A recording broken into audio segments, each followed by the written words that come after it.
Good evening. I'm glad to see you out there. I can't see you, but I'm glad that you're out there. We're going to start the poetry end of this program with a tribute to three very, very important African-American musicians.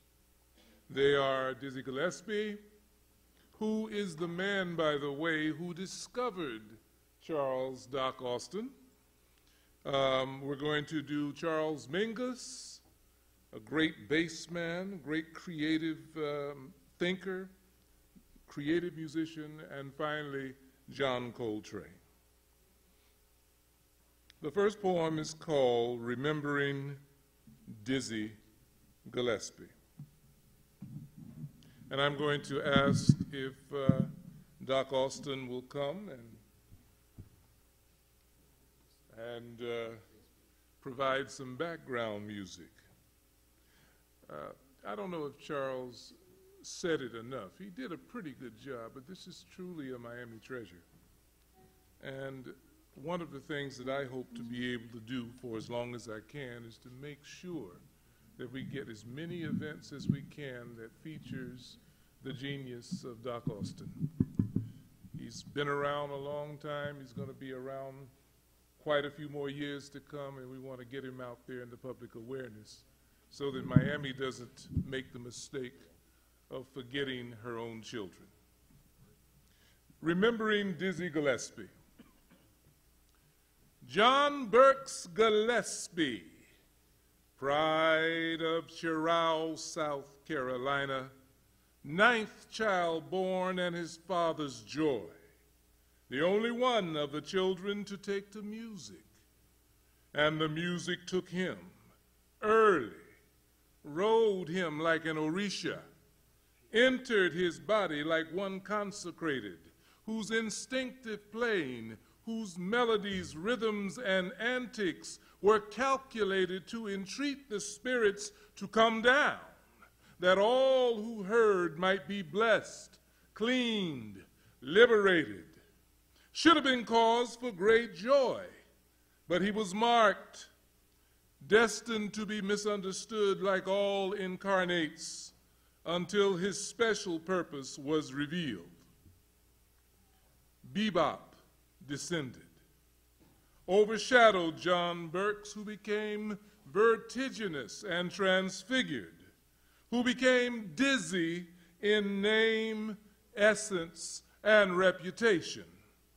A dizzying sensation tilting within the stable boundaries of self, tilting and spinning, chasing Roy Eldridge like a shadow, from Frankie Fairfax to Teddy Hill to Cab Calloway. Young Diz did not yet understand that those not ready to receive his guardian spirit might reject or violently repel that muse until initiated, until prepared for such an event, until discarnate spirits seduce and take control.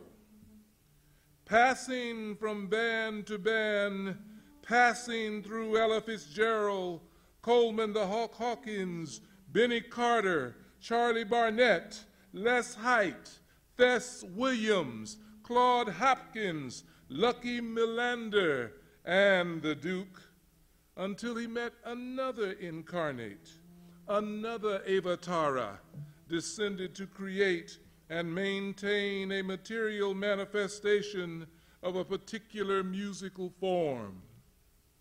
Diz met Bird, Charlie Yardbird Parker, that is, came together like magnitude and direction. The high-frequency creative currents passing through Bird induced resonant eddies in Diz, causing him to act out, laughing and a-clowning his own blissfully discreet musical nature, perform exuberant pastimes for the pleasure of devotees.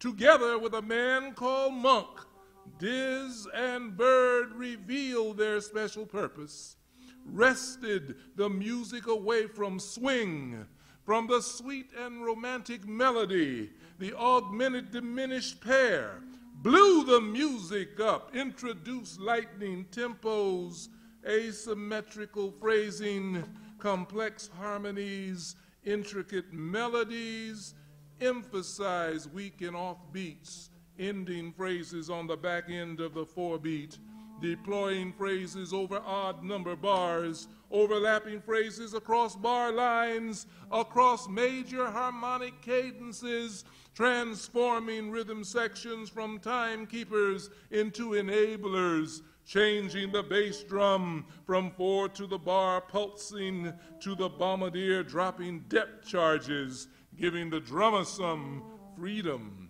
to ride the hi-hats and support the soloists with shifting call and response nuances, letting the bass man play chords, giving soloists wings that they might ascend in arpeggios and descend in scale steps, embracing all 12 tones, passing through flatted fifths, diminished sevenths that functioned as sevenths with flatted ninths of all types, passing through wide intervals, radical substitutions, jolting rhythmic shifts and fissures, ceaselessly harmonic explorations to settle on patterns of changing pitches and durations, patterns of changing events, divinely aggressive, invasive, thematically metamorphic in double time. Like Shango begetting life in death's domain, so did Diz, with a little help, beget bebop by filling the interstices of moribund swing with his fructifying spirit, put a brand new face on jazz, replete with puffed out cheeks, black horn-rimmed glasses, and a whimsical beret.